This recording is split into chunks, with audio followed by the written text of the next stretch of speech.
India की जनूबी रियासत केरला में बारूद से भरे इन्नास खाने वाली हामिला हथनी की मौत ने इंसानियत पर संगीन सवालात खड़े कर दिए हैं।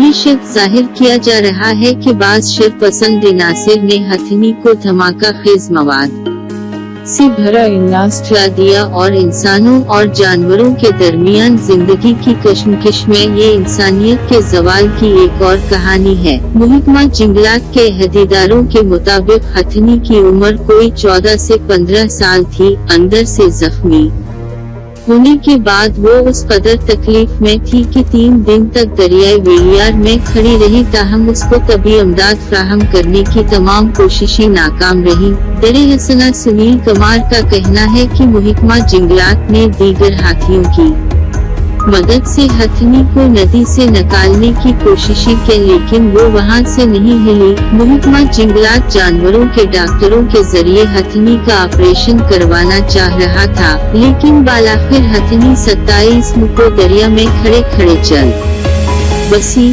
जब उसके जिस्म को पोस्टमार्टम के लिए ले जाया गया तो पता चला कि वो हामिला थी।